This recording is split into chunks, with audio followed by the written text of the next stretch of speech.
Futur infirmier, future infirmière, bienvenue dans cette nouvelle vidéo. Questions-réponses sur la rentrée en IFSI 2021. C'est parti.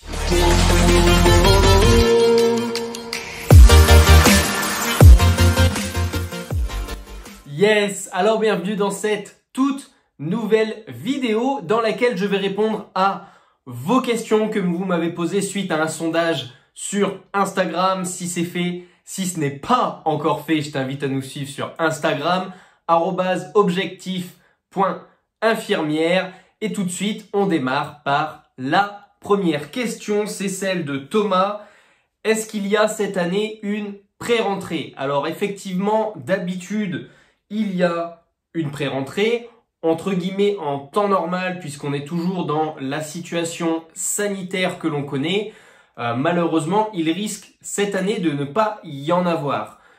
Généralement, ce qui est fait au niveau de la pré-rentrée, qui diffère selon les IFSI, bien évidemment, c'est une première journée de découverte dans laquelle on vous explique comment va s'articuler la formation, et on vous présente aussi vos différents formateurs principaux et toute l'équipe pédagogique qui va être au niveau de l'IFSI. Vous allez aussi découvrir les locaux.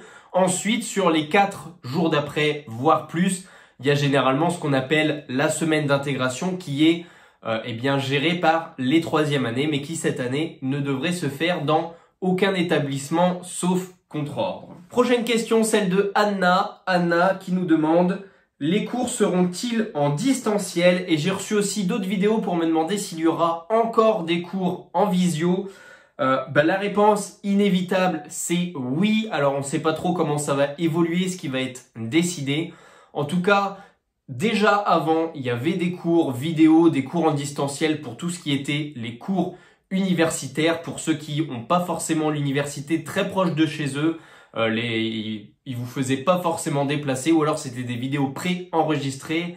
Maintenant, je pense qu'ils vont essayer de refaire un peu de présentiel, mais si une pseudo 4e vague arrive, eh bien c'est clair qu'on va tous repasser en distanciel comme ça a été fait pour les premières années de l'année dernière. Question suivante de Damien: peut-on faire des stages dans un autre département? Oui, tout à fait. Je pense notamment à pas mal d'IFSI que je connais qui sont limitrophes à 2 voire 3 départements. Les étudiants sont obligés de se déplacer, sachant qu'il y a des frais de déplacement que vous pouvez récupérer bien évidemment lorsque vous allez en stage. Donc le stage peut être plus ou moins loin. Là-dessus, il n'y a pas vraiment de règles. À noter que comme maintenant les groupements d'IFSI se font plutôt sur région, je pense pas de mémoire qu'on puisse facilement aller d'une région à une autre pour un stage. Est-ce que c'est interrégion? Est-ce que c'est acté?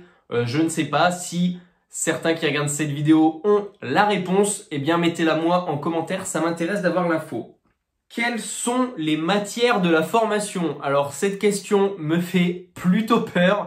Si tu connais pas les matières que tu vas étudier, je t'invite à te renseigner dès maintenant avant la rentrée. Alors pour ça, tu avais ici ou ici, je ne sais plus quel côté, une vidéo où je te fais découvrir la formation, et tu vas retrouver aussi sous cette vidéo un article complet sur comment s'articule la rentrée et la première année.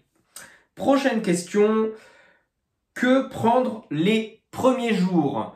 Anaïs, nous allons prendre, ce que je te conseille en tout cas au minimum, c'est de prendre ton PC ou ta tablette, donc ça fera l'objet d'une autre vidéo. De prendre également un trieur pour pouvoir, ou alors une pochette simplement pour ranger les documents qui vont être distribués, de pas les mettre directement comme moi j'aime le faire dans le sac à l'arrache et les perdre. Et ensuite, je t'invite à prendre des feuilles et une trousse avec, pour la rentrée, disons, le minimum nécessaire de quoi noter. La prochaine question, assez intéressante, de Lisa, qui est: combien d'heures par jour ou par semaine de cours y a-t-il? La formation, elle est faite sur une base de 35 heures. Après, tu vas pouvoir... Donc 35 heures, c'est semaine, donc ça fait environ 7 heures par jour pour te donner un ordre d'idée. Alors, selon les semaines, ça peut être plus ou moins chargé, sachant que on note une amplitude des cours, donc avec des jours plus chargés que d'autres, donc il n'y a pas forcément 7 heures par jour, il peut y avoir 10 heures certains jours, alors peut-être pas abuser non plus, mais beaucoup moins à d'autres jours puisque vous aurez des heures aussi en autonomie. L'amplitude de cours, donc, c'est généralement de 8 heures à 19 heures la fin des cours, au plus grand. En tout cas, l'amplitude, c'est juste de où ça peut commencer et de où ça peut finir, mais généralement, on va dire que classiquement, c'est un 9h, 17h. As-tu des astuces sur la prise de notes? Déjà, c'est bien avant de la rentrée de t'intéresser à la prise de notes parce que c'est clair que c'est un incontournable de cette formation. Donc, mes conseils sur la prise de notes, ça va être vraiment de trouver ce qui te correspond. Trouver à la fois, ton rythme de prise de notes durant le cours avec les infos nécessaires, mais aussi de trouver, ta propre méthode selon aussi ta mémoire et tes capacités. Donc ça, c'est ce qu'on t'apprend dans la formation réussite première année que tu retrouves en description et en lien ici là. Question de Justine, est-ce que la semaine est chargée? Alors déjà, ça va dépendre des semaines bien évidemment, mais il y a généralement toujours du travail à réaliser d'un cours sur l'autre. Donc ça peut être soit pour la semaine actuelle, mais généralement plutôt pour la semaine d'après. Donc on voit généralement arriver de loin ce qu'on a à faire à la maison. Donc la semaine est chargée, oui, mais si tu t'y prends suffisamment tôt et que tu es dans le bon rythme, ça ne devrait pas te mettre en défaut. Ce qu'il va falloir, c'est que tu comprennes qu'il y a énormément de travail qui est attendu personnel, donc à la maison, et que du coup, va falloir être régulier dans le travail et aussi dans tes révisions. Donc oui, ça peut être plus ou moins chargé. Après, chargé, ça va dépendre des personnes et de comment tu vois la chose.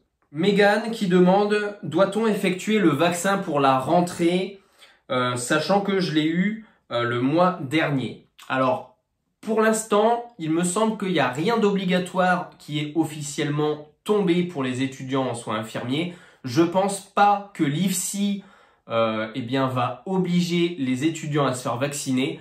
Par contre, je vous invite à être vigilant. Il est plus que fort probable que les lieux de stage, puisque les infirmiers vont avoir probablement le vaccin obligatoire, les étudiants également vont devoir le faire. Donc dans ton cas, si tu l'as eu il n'y a pas longtemps, si tu l'as eu il y a moins de 6 mois, c'est une seule dose à réaliser. Donc pour le moment, c'est pas obligatoire, mais ça risque de vite le devenir.